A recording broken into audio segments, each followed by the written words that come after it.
So we just saw James Gunn's hit film, The Suicide Squad, out in theaters now and on HBO Max for the same day for 31 days. How were we feeling going into it? So I actually had pretty high hopes. I had high hopes as well. And coming out of it, I gotta say, those hopes were mostly met. What do you think? Maybe I had too high of hopes. Oh, yeah? Did you expect, like, the Avengers? No, I expected Guardians. Yeah, okay, fair. That is a high bar. Mm-hmm. I agree that this is not as good as a Guardians movie. No. I think both of the Guardians are actually kind of better than this. But James Gunn's Suicide Squad is kind of, I can't talk correctly. I don't know why. James Gunn's The Suicide Squad is so good. It is easily one of the best DCEU movies. I know it's a low bar. A lot of them are pretty bad. But it is fantastic. It is one of his best movies. And aside from the first two Guardians, I think this is his best one. I think this is my favorite that he's made. It's pretty good. It's pretty damn good. It's pretty. I mean, I guess I haven't seen a lot of James Gunn movies unless you count like the Scooby-Doos. Scooby-Doo, baby. No. But I think this is better than both Scooby-Doo live action movies. Easily, I do not like those movies.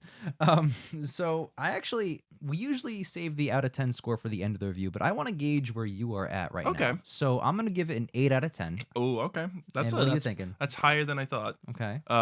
I'm at, right now I'm at a 6, but maybe through some conversation. 6 is pretty lackluster. You gave The Matrix a 6. I did. All right. Well, what keeps it at like a mid-tier movie for you? The beginning. The beginning was really rough. Really? Are you referring to the right, first team blowing up? Huh? Or the first team kind of blowing up? This is the opening 5 minutes, so it doesn't really matter. Yeah.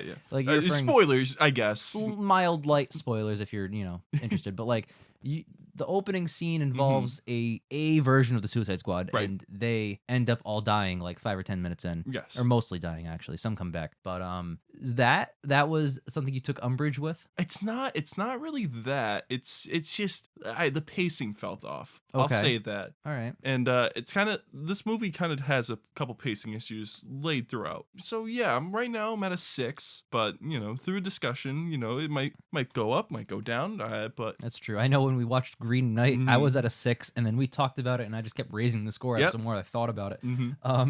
But yeah, so Suicide Squad, I really liked the opening, and I liked how the opening scene focused intently on this one character, and it makes you think that this character would do certain things. It's really hard not to spoil it. I'm not going to talk about spoilers, but it subverts what you think that character would be and what they would do.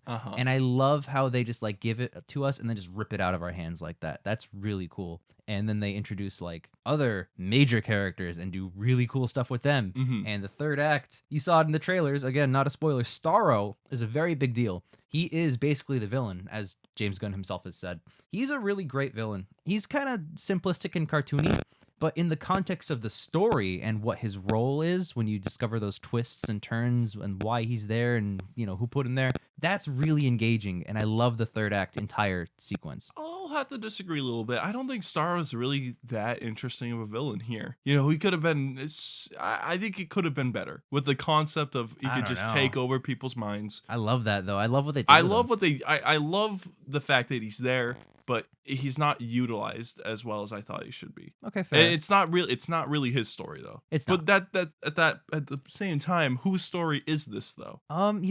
This, I will say it as a guy who has absolutely hated Harley Quinn in the Suicide Squad, the first one, and hated Harley Quinn in Birds of Prey, a movie pretty much almost as bad as the Suicide Squad.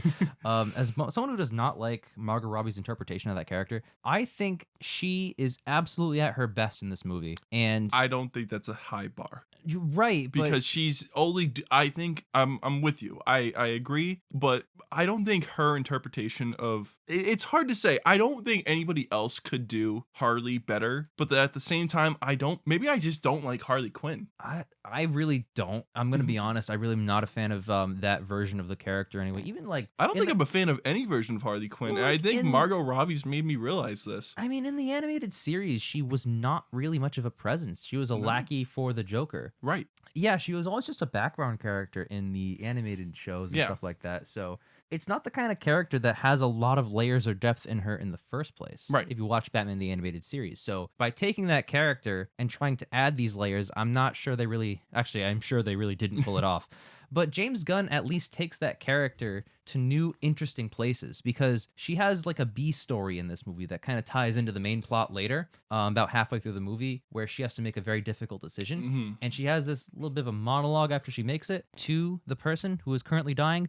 And that monologue to me was like, wow, that James Gunn, you actually wrote this character, this interpretation that I did not like, in a really interesting, sympathetic light that really made me gain respect for her. So I'll add to that a little bit. She evolved. Yes. If you take this Harley from like the previous versions of Harley, like let's say this is all in the same timeline, which is it's starting to get confusing. To be, man. It's starting to get really confusing though. Starting. Well, I there's guess 2 Justice League movies. Where do you movie? You got 2 movies with I guess the is the only differentiating point. That's another thing. Miles better than the first Suicide Squad. It's night and day. One thing I want to say is, I mean, compared to the first Suicide Squad, this is Citizen Kane, but easily. But that's not. I see your point. That's not that good of. That's not a great accomplishment, you know. Yeah, I see. Better than the first Suicide Squad. That's not the bar I'm holding it to. It is, I guess, because technically it has the same title. But no, I'm definitely judging it like more in like a regular movies like judgment. Like, hey, is this good at all? I really enjoyed it. It does not crack my top 10 of the year so far. I think even though I'm praising some of the character arcs and character stories, I still think the movie itself is pretty surface level, which is okay because it's, it does exactly what it wants to do, and it accomplishes that, I think, tenfold. It's very gory. It's very bloody. Gory. I love it. I will. Okay. You like before we started the movie, you said that you like the fact that this is rated R. Yep. I actually think that having so many adult jokes kind of brings this down a notch for me. Really? A lot of the jokes end up being like just I don't know, like that person's naked. They shot a guy that's his dick is out. Yeah, but that's like 1 second of the movie. Like, if they dwelled on it, I'd be with you. There's a couple of moments like that though where there's another dick. I didn't see it. Not necessarily another penis, but like. I don't think that it really didn't work for me. Okay, fair enough. I mean, I saw them as very few and far between. If it dwelled on them, then yeah, I'd be in your camp right now. I would not be a big fan of that. But like, I think they use pretty sparingly. I think 95% of the humor is not like kind of shit piss jokes. I think it's mostly really good. I don't think the humor's not that good for me. Really? I love it. Another thing I want to say is like, okay, Shazam is a much funnier movie than this is. Okay. I don't know if I agree with that. There's less humor in Shazam. I like the humor in Shazam more. I'll say that. All right. And I think I probably like Shazam more than this as a movie. I think as a comedy, I think Shazam works better. And like this movie's action isn't even that engaging. Until you get to the end, there are some nice scenes with I think I'm like Rick Flag and Peacemaker. I'm gonna have to disagree with you. I loved all the action in this movie. I couldn't find a bad action scene. I don't know. I don't want to get into spoilers. Okay, That's fair. Some of those are under protection from it's not out yet technically. Right. But I really, really enjoyed the action in it. And I think in terms of trying to be a weird action comedy by James Gunn, it's got great action, it's got great comedy. I mean, if you want more than that, I mean, it is exactly what it wants to be in that sense. Yeah, that's true. I do agree though. Like that's why, like in that context, I can only give it as high as an 8. I can't give it a fucking 10 out of 10. It's not a perfect film. Also, I want to talk about, if I can talk about negatives a little bit, because I've only praised it so far. Infamously, behind the scenes, I should say, not infamously. Infamously, it was a big story that Will Smith could not appear in this movie again. I think he had shooting problems with another movie, but James Gunn wanted to get Will Smith back for Deadshot. And when he said no, he cast Idris Elba to replace Deadshot, but then said, oh, wait, we want him to come back later in future movies, so let's write a new character. And I read that report before I watched the movie. I read that, and I was like, ooh, I hope they substantially change the script, otherwise it's going to feel like, Diet Deadshot. And what did we get? But Diet Deadshot, it's like the exact same character. He's perfect with guns. I think this character is better than Deadshot. I think he's identical. Aside from hating his daughter, because Deadshot loved his daughter, there is no difference. Even the third act, something in the third act happens where he shoots perfectly. Shoots like a bullet with his own bullet is basically the kind of core concept there. And he shot a bullet with his own bullet, and I'm thinking like, oh my god, that this whole time, this character is just Deadshot. They've changed nothing. He even knows Rick Flag from a previous mission. That would have been the first Suicide Squad as that mission when he referenced that, because Bloodshot Blood Sport, I should say. Not Sport. Bloodshot. Not Bloodshot. Dead Sport. Blood Sport. I almost did it again. Blood Sport knows Rick Flag from a previous mission that they went on, and that's like, to me, it's like, oh my god, you barely rewrote the script to be different than just being Deadshot. Like straight up, Blood Sport is Deadshot. And I saw very, very like surface level differences. They're very similar characters. I will give you that. Like I'm not saying that they're different at all.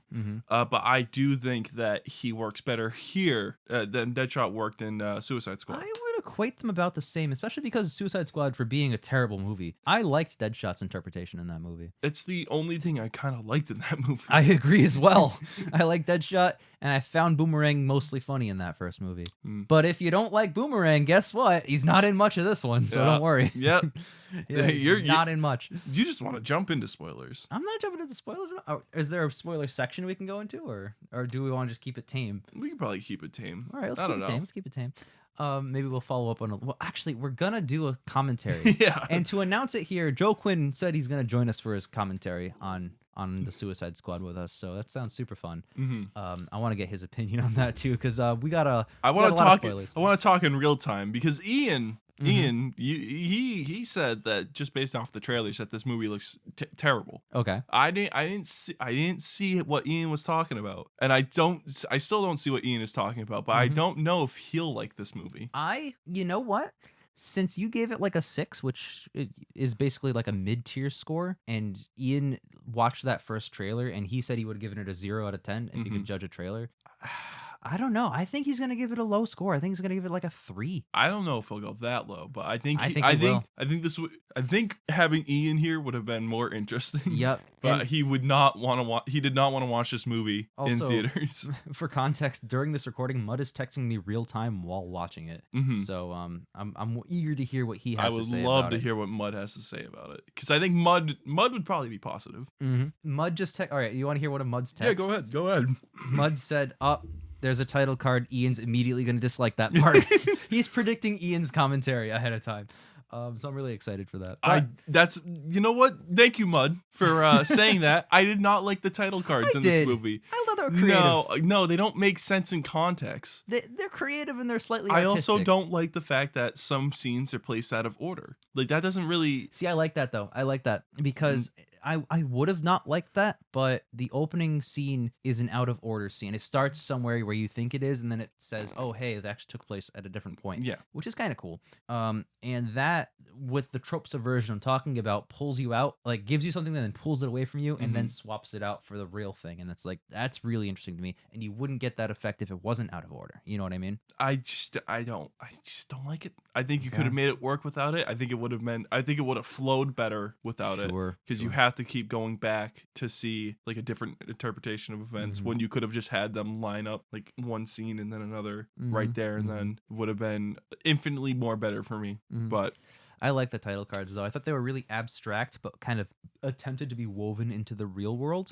Like, it would say a title card of, like, I don't know, one of them says Operation Harley, and everything on fire is behind them. Like, the characters have fire surrounding them, so the fire spells out Operation something, and then one of the characters says, change of plans, Harley Quinn, and then the whatever the something is blows away, and the smoke from that spells out the word Harley in front of Operation, which is still on fire. That, like, to me, that's like a visual effects supervisor telling a story.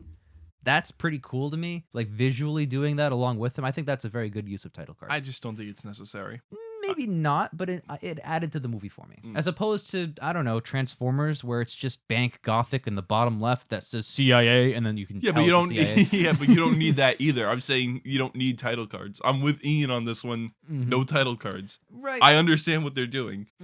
Fair enough. I get that, but like I still feel like they added to the enjoyment for me. Yeah, I'm being really negative, and I don't want to be, because this movie is so much better than the first Suicide Squad. It's not a clusterfuck. This is actually a movie, right? This is the movie they intended to make from day one. That as soon as James Gunn thought of this idea, this is that idea carried to fruition. Exactly. As opposed to, I don't know, half of the DCU movies where you have to make a separate fucking Snyder cut, which is 4 hours long and sad. Snyder cut. And there's a Suicide Squad that's 4 hours long and sad that David Ayer has. I know he does. You think that we'll ever get that?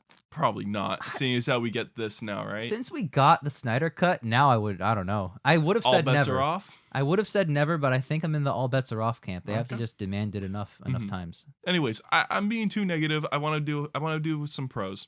I think like the character work is pretty good. I think the characters bounce off each other really well. Yep. Whenever they have conversations, and I actually see like a friendship and a bond Right. forming. I felt, I don't want to talk about spoilers, but there's like a betrayal. Yep. That's kind of a spoiler. Sorry. One of them betrays the team, which is that's pretty vague. There's a lot of characters. In it, there's a lot of characters.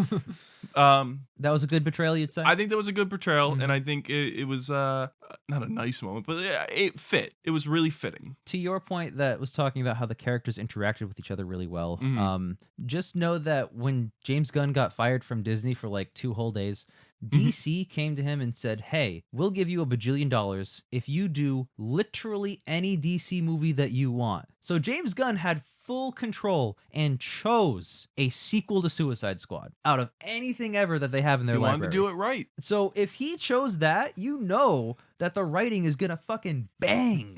The director of Guardians doing that, like, oh my god. Yeah, it's not as good as either Guardians. I agree. We need to preface that. I know, but I mean, it definitely has like inklings of it. Like it bleeds through. Yeah. In terms of the DCEU, this is like top 3, right? Right. Yeah. What would you put in your top 3 DCEU? Ooh, I don't know if it's top 3. What the hell else is there? I would say Shazam, Zack Snyder cut. Yep. And then the Suicide Squad. Wow. I haven't seen Aquaman. I haven't seen Aquaman yet. I think that's the only DCEU movie I haven't seen. Okay, I would probably do Shazam. Is this better or worse than Aquaman? I equate this similarly. I want to put this above Aquaman for now, and then say that Aquaman is my 3rd, with Snyder Cut as my 4th. Snyder Cut is etching out of the top echelon right now. But anyway, I really enjoyed the Suicide Squad. I would, you know what? 2nd favorite DCU movie, second only to Shazam. Still the best one. Shazam's really good. Shazam slaps. There's nothing that I don't have a lot of faults with Shazam. I also don't have a lot of faults. Aside from the beginning. Maybe DC needs to just rework their beginnings. I guess so. Or there's, give the directors a little bit more control, but whatever. Oh, this movie is what happens when they do. This is a director having full control. This is Snyder Cut, right? Obviously Snyder Cut, yeah. Obviously Snyder Cut. But that's a case where the director has zero control in first. Well, how much control did Zack Snyder have over Man of Steel? I feel like he would have had like a lot of control. And how much control did he have over Batman versus Superman? A ton. Probably complete control, right? Complete control, yeah. Batman kills people in that movie. I would still take Batman. First of all, I will fight you that that's not an issue with the movie. I will still take Batman vs Superman over anything that the Suicide Squad franchise has pumped out until this Suicide Squad There movie. is something we're going to talk about in the commentary for the Suicide Squad. Yep. I'm not going to say it here because it's a big spoiler, but there is something we have to talk about. I might even talk to you about it as soon as these mics go off. Well, we're going to turn the mics off because out of 10, I've already given it out 8 out of 10. I'm staying with a 6. Okay. That's nothing to be ashamed of, right? It's a positive score. That's a positive score, and you're still top 3 in the DCEU. Yeah. Okay? That speaks to the shittiness of the franchise that your 3rd or 2nd favorite one is like a 6. That's tough. That's tough to get through. Well, catch you guys Saturday for, what's this week? Oh, I'll tell you. Freaking, is it Transformers? It is Transformers. Transformers 4. The Quest for Peace. Transformers. Oh, God. Gotta go with that Ian energy. Anyways, goodbye, guys.